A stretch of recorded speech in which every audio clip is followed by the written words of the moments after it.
Información precisa, completa, veraz, objetiva e independiente. Directo a tu pantalla. Radio Caracas Radio presenta Voz de América.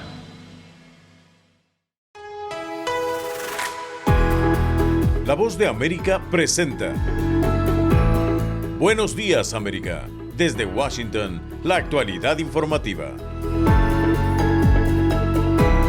Recomienzan las audiencias del Comité Investigador de los Hechos del 6 de enero con otro grupo de testigos en la capital estadounidense. Rusia hizo declaraciones sobre 2 combatientes estadounidenses a quienes se les acusa de poner en peligro la vida de soldados rusos. Y no cesan las violentas protestas en Ecuador, acumulando pérdidas millonarias y varios sectores esperando a que se inicie algún diálogo. Hoy es martes 21 de junio de 2022. Soy Héctor Contreras y junto a John Burnett les damos la más cordial bienvenida. Aquí comienza nuestra emisión de Buenos Días, América.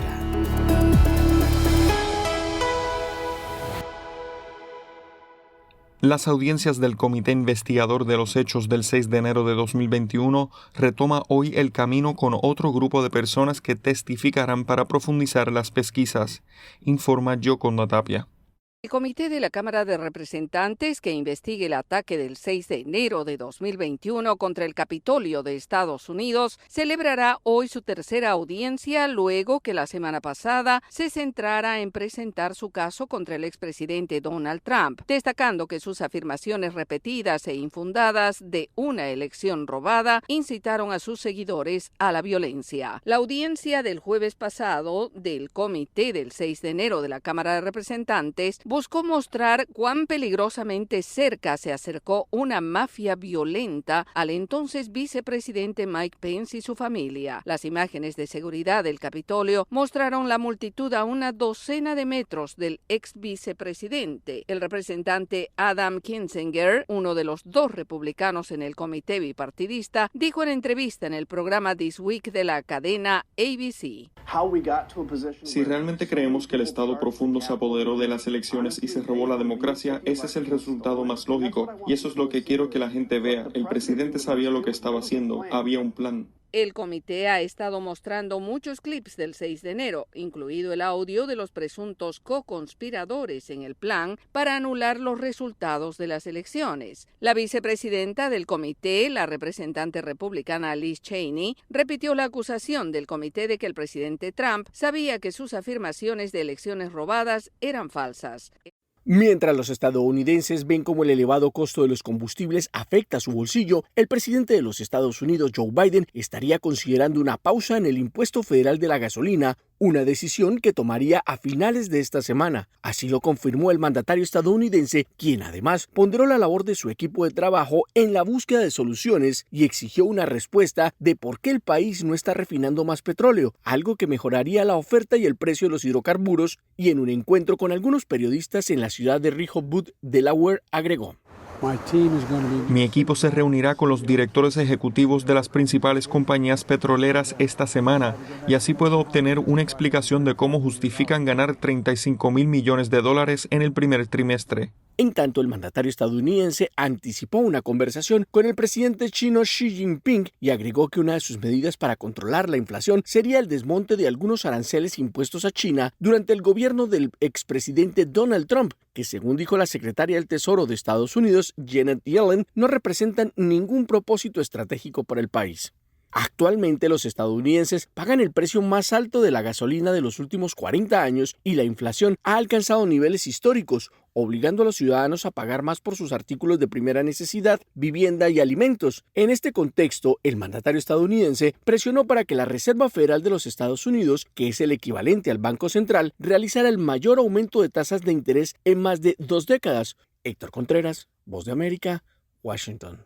Y en otras noticias, Cientos de tiendas de campaña azules, verdes y grises están montados bajo los abrasadores rayos del sol en el centro de Phoenix, la capital de Arizona y la ciudad más calurosa de Estados Unidos, en la que miles de personas sin hogar se sofocan cuando llegan las altas temperaturas que sobrepasan los 40 grados Celsius en esta época del año. El área de tiendas de campañas se ha expandido cada vez más a raíz de los desalojos que se incrementaron durante la pandemia del COVID-19, y ahora la inflación y el aumento en el precio de los alquileres ha llevado a cientos de personas más a las calles. Una ola de calor a principios de este mes trajo temperaturas de hasta 45 grados Celsius, una situación inquietante teniendo en cuenta que apenas es junio y el verano todavía no ha empezado oficialmente en Estados Unidos. Chris Medlock vive en la calle en Phoenix y todo lo que posee lo acumula en una pequeña mochila pequeña, y lamentó que durante el verano es bastante difícil encontrar un lugar en la noche que sea lo suficientemente fresco para dormir sin que la policía le eche. En todo el país, el calor genera unas 1.500 muertes al año, y las organizaciones estiman que aproximadamente la mitad de esas personas no tienen hogar. En Estados Unidos, el calor excesivo causa más muertes relacionadas con el clima que los huracanes, las inundaciones y los tornados combinados. Solo en el condado que incluye a Phoenix, al menos 130 personas sin hogar se encontraban entre las 339 que murieron por causas asociadas al calor en 2021. En otra información, el temor de una recesión económica, la inflación, la pandemia del COVID-19 y un contexto político muy polarizado causan amplia incertidumbre en Estados Unidos. Jacopo Luzzi presenta el panorama actual. Estados Unidos vive un momento muy delicado, tanto que el presidente Joe Biden aseguró que los estadounidenses están realmente deprimidos debido a muchos aspectos clave de la vida económica, social y política. El COVID-19 y el alto número de contagios siguen siendo una realidad que perturba la cotidianidad, y con un verano adelante donde la situación podría ser aún más compleja. Al mismo tiempo, el costo récord de la gasolina y los alimentos generan en Wall Street temores de una recesión durante los próximos 12 meses. Pero la secretaria del Tesoro, Janet Yellen, dijo que no es inevitable. Espero que la economía se desacelere. Ha estado creciendo a un ritmo muy rápido a medida que la economía, como el mercado laboral, se ha recuperado y hemos alcanzado el pleno empleo. La Casa Blanca afirma que el haber logrado pleno empleo reduciría el impacto de una recesión, pero Estados Unidos enfrenta incertidumbre también en el frente político. El Senado aún no ha aprobado ninguna medida de control de armas, después de varios tiroteos de masa, mientras la Corte Suprema estadounidense podría anular esta semana el derecho federal de la mujer al aborto. Mientras el conflicto en Ucrania sigue involucrando a Estados Unidos y creando consecuencias económicas globales, las elecciones de medio término podrían crear en noviembre aún más divisiones políticas antes de una incierta carrera presidencial en 2024. Jacopo Luzzi, Voz de América, Washington. Escuchan Buenos Días América desde la Voz de América en Washington. Y continuando con otras noticias, el Kremlin asegura que los 2 combatientes estadounidenses capturados en Ucrania pusieron en peligro la vida de soldados rusos y deberán enfrentarse a una condena por esos crímenes, informa Judith Martín Rodríguez. A medida que la guerra en Ucrania se acerca a su 4º mes, continúan las hostilidades y en el horizonte no se vislumbran atisbos de negociaciones. En su último vídeo dirigido al pueblo ucraniano, el presidente Volodymyr Zelensky aseguró que la agresión de Rusia contra Ucrania solo podrá ser derrotada en el campo de batalla y reconoció la labor de sus tropas en los frentes del este del país, concretamente en la histórica región del Donbass. Como predije, Rusia está muy nerviosa por nuestra actividad. Los ocupantes están recibiendo respuesta a sus acciones contra nosotros. Estoy agradecido con el ejército y la inteligencia que lo proporcionan. El mandatario ucraniano aseguró que las fuerzas de Vladimir Putin estarían llevando a cabo una ofensiva brutal mientras avanzan posiciones hacia el oeste del país. En esta misma región, controlada en gran parte por las fuerzas prorrusas, permanecen detenidos Alexander Drueke y Andy Huyen, 2 veteranos estadounidenses de 39 y 27 años respectivamente, que fueron capturados por el ejército ruso mientras luchaban por defender a Ucrania de la invasión militar del Kremlin. Según informó la agencia de noticias RIA, Rusia considera que son mercenarios involucrados en actividades ilegales y deberán asumir la responsabilidad de sus crímenes. Judith Martín Rodríguez, Voz de América. Somos la Voz de América y las noticias siguen. La elección de Gustavo Petro como presidente de Colombia generó reacciones encontradas en Colombia y mientras el nuevo mandatario hizo un llamado a la unidad nacional, la oposición teme que se instaure un régimen socialista. Manuel Arias Naranjo tiene el informe. La elección de Gustavo Petro como nuevo presidente generó una marcada división en Colombia y pese a que el mandatario electo y sus copartidarios hicieron un llamado a un acuerdo nacional, la oposición expresó sus dudas sobre la ideología de izquierda del nuevo mandatario. Para el senador Roy Barreras, uno de los jefes de campaña de Petro, el país manifestó su deseo de cambio. La polarización quedó atrás, es el momento de la unidad. Este será un gobierno que trabajará en la unidad. Paralelamente, para Camilo Romero, quien enfrentó a Petro en la consulta por la candidatura única a la presidencia, este será un gobierno popular. Vamos a tener al fin un gobierno ciudadano, un gobierno del pueblo colombiano. Más de 200 años tuvieron que pasar para que llegue este momento. Sin embargo, desde la oposición política, el propio presidente Iván Duque, aunque dijo que habrá una transición pacífica, alertó sobre la posibilidad de que el nuevo gobierno gire al socialismo implementado en Venezuela, Nicaragua o Cuba. Utilizan la democracia, llegan al poder y sutilmente la pueden convertir en dictocracia. Y después, cuando han logrado poner a su servicio las instituciones, dan ese paso macabro hacia la dictadura. Asimismo, la senadora uribista María Fernanda Cabal dijo que perdió Colombia y se pone en riesgo la libertad. Porque ganó el mal llamado pacto histórico que no la representa, no representa a sus entes, ni su pujanza, ni su tradición democrática, ni su apego a la libertad. En tanto, analistas políticos coinciden en que Petro, pese al respaldo popular que legitima su gobernanza, deberá afrontar una férrea oposición en un país con una tradición fuertemente conservadora. Manuel Arias Naranjo, Voz de América, Colombia. Y el cambio político en Colombia podría tener repercusiones negativas para los políticos opositores venezolanos y se traducirá en una alianza para el gobierno del presidente Nicolás Maduro. Carolina Alcalde tiene los detalles. El triunfo de Gustavo Petro en Colombia representa el restablecimiento de las relaciones diplomáticas y consulares con Venezuela, rotas desde que el presidente Iván Duque reconoció a Juan Guaidó como mandatario interino, estiman expertos. Sin embargo, internacionalistas como Juan Francisco Contreras consideran que aún existen incógnitas sobre cómo Petro manejará la política exterior hacia Venezuela. Una de las cosas que el señor Petro ha estado señalando en Colombia es el tema de la violación de los derechos humanos. Ahora veremos cómo cambia el discurso con respecto al tema de Venezuela, que ha sido realmente sancionado, ha sido ahí cantidad de informes de organizaciones internacionales. La internacionalista Giovanna de Michele sostiene que el triunfo de Petro es una buena noticia para el gobierno del presidente Nicolás Maduro, que considera verá en el mandatario electo de Colombia un aliado fuerte e importante y significará la reapertura de la frontera. Pero por el contrario, subraya que se trata de un duro golpe para Juan Guaidó. Inclusive para los opositores que decidieron hacer vida en Colombia, esto genera una fuerte preocupación. No tengo la menor duda de que Venezuela solicitará la extradición de esos venezolanos y hay grandes posibilidades de que el gobierno de Gustavo Petro acceda a autorizar la extradición, considerando que la extradición es una decisión del Ejecutivo. De Michele advierte que el triunfo de Petro fortalece a la izquierda latinoamericana, cambia completamente el equilibrio geopolítico de la región y se traduce en un reto para Estados Unidos. Carolina Alcalde, Voz de América, Caracas. Las noticias siguen en La Voz de América. Ecuador sigue sumido en el caos, acumulando pérdidas millonarias por las protestas violentas en medio del llamado de varios sectores para que se inicie el diálogo entre el gobierno y la Confederación de Nacionalidades Indígenas. Giselle Jacome informa.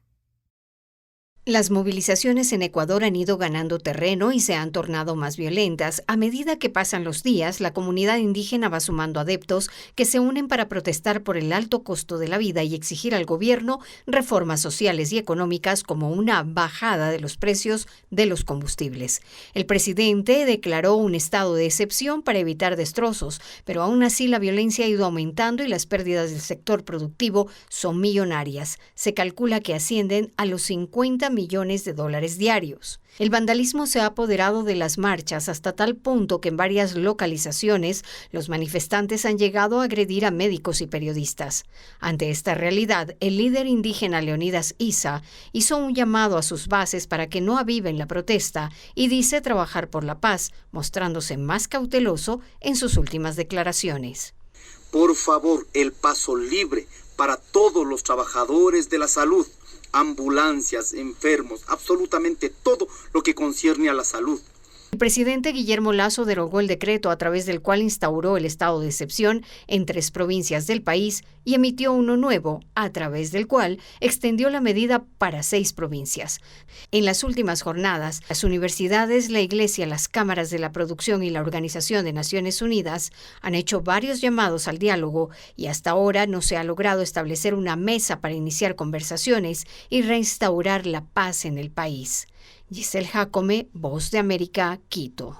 Y El Salvador podría enfrentar una caída en la recepción de remesas familiares procedentes de Estados Unidos debido al incremento de las tasas de interés de la Reserva Federal, informa Neri Mabel Reyes desde San Salvador.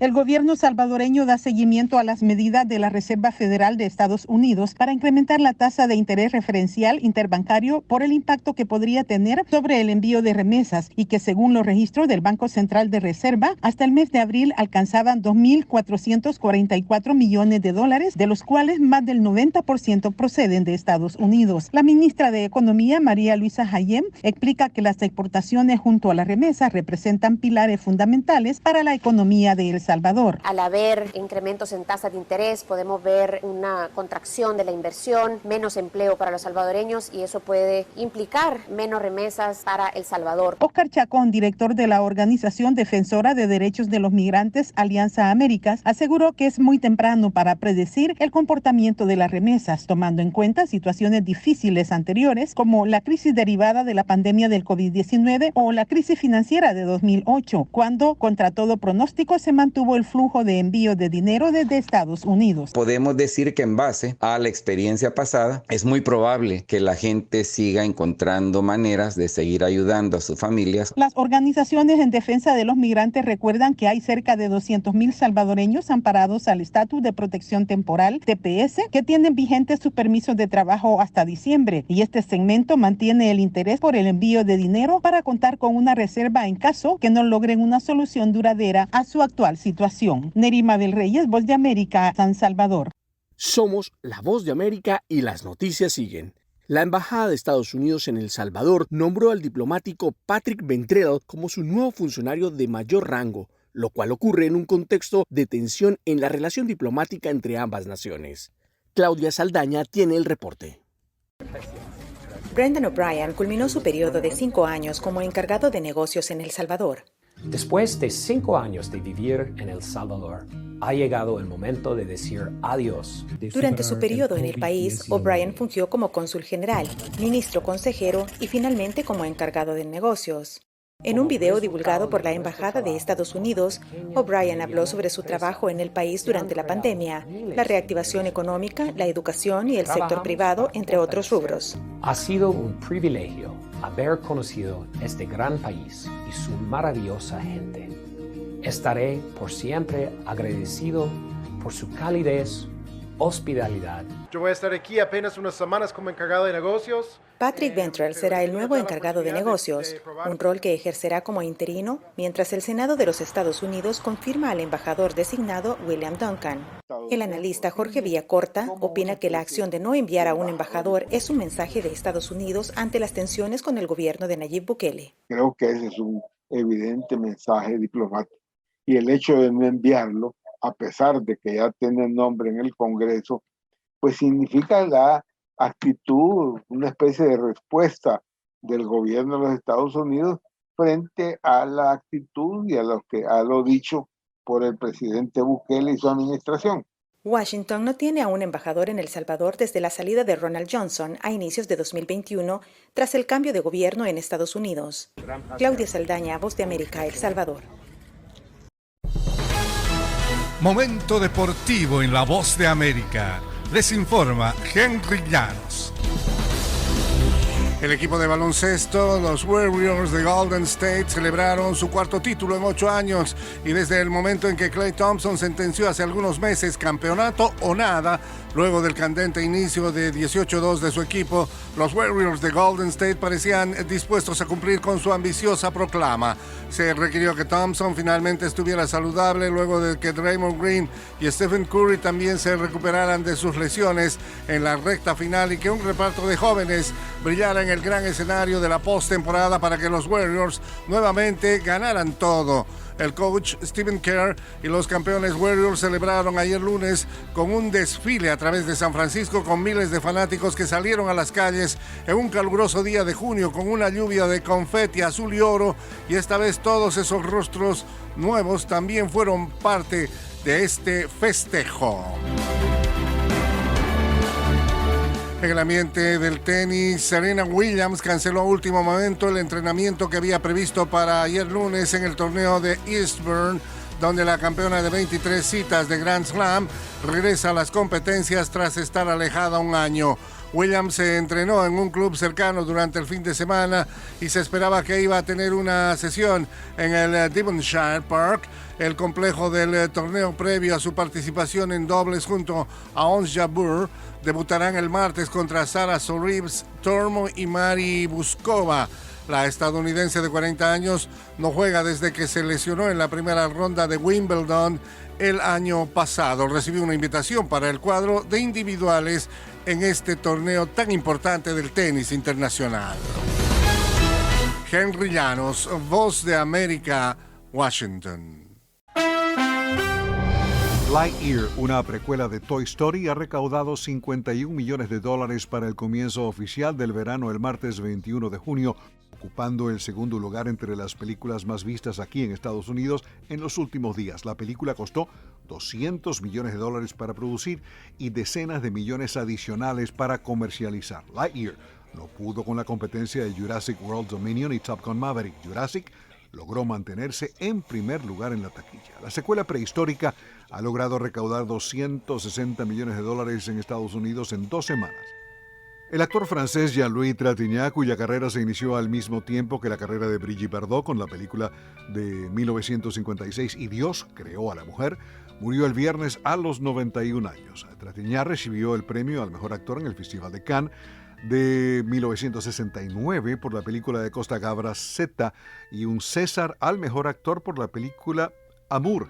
Junto al recordado Jean-Paul Belmondo, Trintignant fue uno de los principales actores del movimiento francés La Nouvelle Vague. Trintignant actuó en más de 130 películas, incluida la ganadora de la Palma de Oro de Cannes en 1966, Un hombre y una mujer, de Claude Lelouch, también famosa por la partitura de Francis Lake.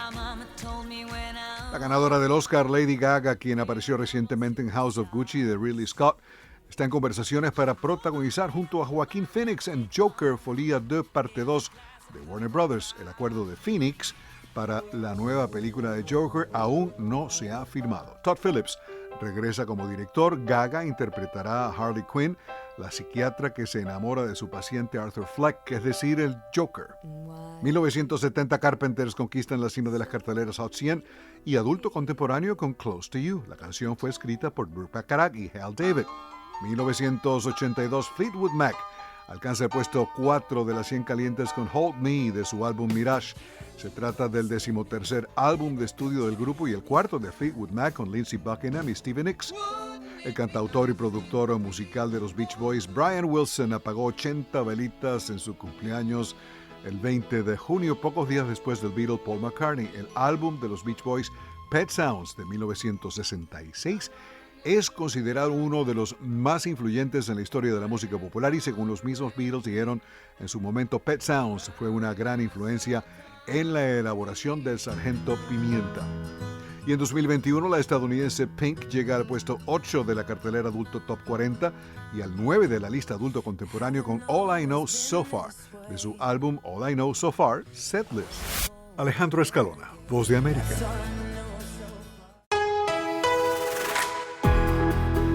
Y hasta aquí, Buenos Días América, pero las noticias siguen. Soy Héctor Contreras y me acompañó John F. Burnett y les invito a conectarse con nuestra página web vozdeamerica.com o seguirnos en Twitter en @vozdeamerica. Hasta nuestra próxima emisión.